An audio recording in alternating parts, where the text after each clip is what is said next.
O Flamengo vai pegar o Botafogo da Paraíba amanhã. Esse é o jogo de ida, terceira fase da Copa do Brasil. Deixa eu falar com o Bruno Cortes. Bruno Cortes está no Maranhão. Mas é o Botafogo da Paraíba que é o mandante. Então o que você está fazendo no Maranhão, Bruno Cortes? Fala, Escobar, boa tarde a todos. É que o Botafogo da Paraíba vendeu o mando de campo para essa partida e, segundo o Alexandre Galo, que é diretor do clube paraibano, foi uma proposta irrecusável, então pelo menos o clube paraibano coloca uma grana boa no bolso.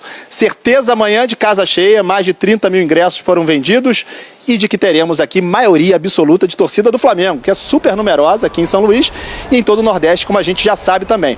Vai ser a terceira vez que o Flamengo joga aqui no estádio do Castelão, em São Luís, só esse ano. Foram duas vezes, logo no início da temporada, ali Campeonato Carioca, contra Nova Iguaçu e Bangu. Ainda era o time sub-20 jogando naquele início de temporada, né? Dessa vez vem o time principal para cá, para esse jogo da Copa do Brasil, mas existe a possibilidade, o técnico Felipe Luiz, escalar algumas reservas. Isso ele vai decidir, pode poupar alguns titulares, vai decidir no treino de hoje, no CT do Ninho do Urubu, aí no Rio de Janeiro. O time chega aqui só 1 da manhã, já de quinta-feira. Bom, no Rio de Janeiro, o Flamengo tá voando e o Vasco tá sem técnico. A dupla Flamengo e Vasco se prepara para entrar em campo na próxima quinta-feira pela Copa do Brasil. O rubro-negro terá o desafio diante do Botafogo da Paraíba. Este duelo, no entanto, vai acontecer em São Luís do Maranhão. E o técnico Felipe Luiz deve preservar alguns atletas para a rodada do fim de semana do Campeonato Brasileiro. O próprio comandante rubro-negro já afirmou em entrevista coletiva que no gol, Matheus Cunha será titular na vaga de Rossi. Na mesma resposta de Felipe Luiz, ele deixou claro que alguns jogadores que não vêm tendo tanto espaço assim podem iniciar o duelo da próxima quinta-feira. Vale destacar que nessa fase da Copa do Brasil são 2 jogos, um de ida e outro de volta. Ou seja, o Flamengo definirá a vaga para a próxima fase da competição nacional, atuando no Rio de Janeiro. Depois da goleada sobre o Corinthians, as atenções de Felipe Luiz e da direção do Flamengo se voltam agora para a Copa do Brasil.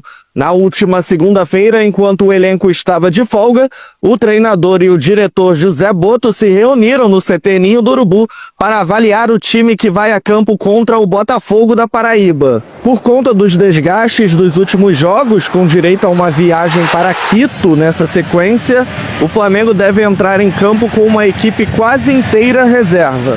O goleiro Matheus Cunha vai ganhar uma chance na meta rubro-negra.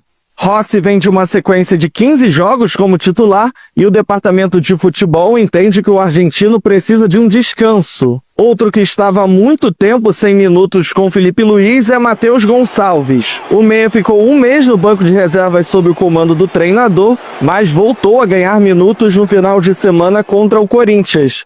Diante do Botafogo da Paraíba, Matheus Gonçalves deve ser titular. Alguns atletas, como Arrascaeta e De La Cruz, nem devem viajar para São Luís. A dupla de zaga Léo Pereira e Léo Ortiz é a que mais atuou sob o comando de Felipe Luiz. Os 2 jogadores são os que têm mais minutos em 2025 com a camisa do Flamengo. Para o duelo contra o Botafogo da Paraíba, um dos 2 deve começar no banco de reservas, e assim Danilo deve atuar no time titular.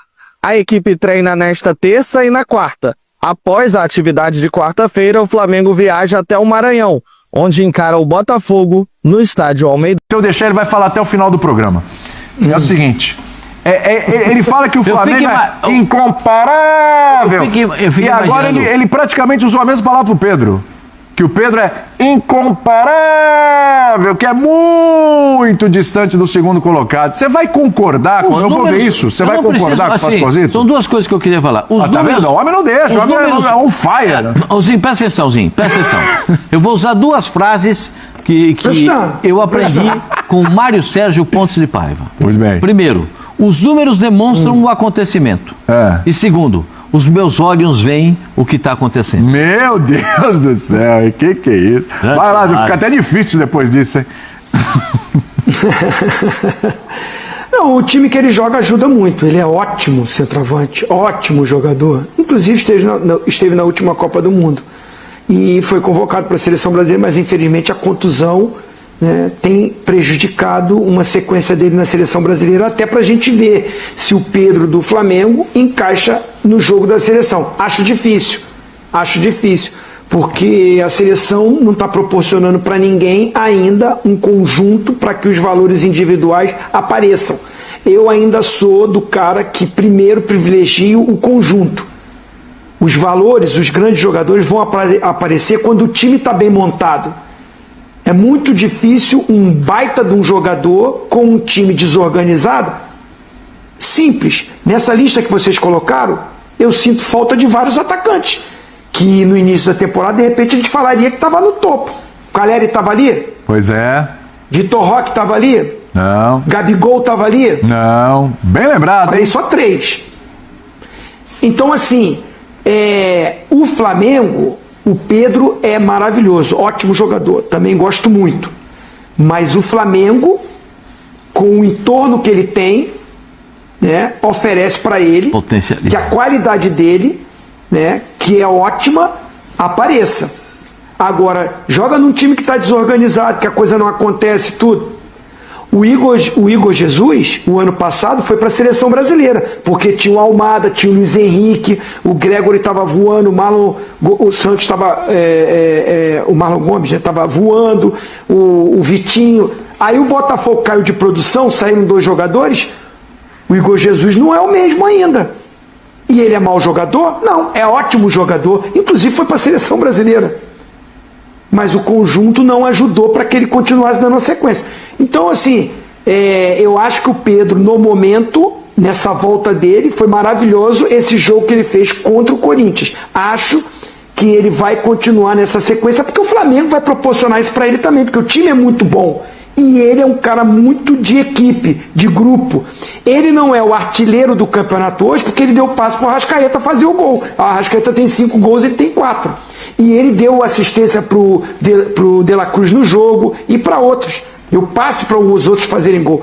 Então eu acho ele muito bom jogador, né, tem tudo para voltar à seleção brasileira, mas não coloco ele como incomparável. Não. Tem muitos bons jogadores jogando no futebol brasileiro, né, que com os times se ajustando, se organizando, podem brigar por essa artilharia do campeonato.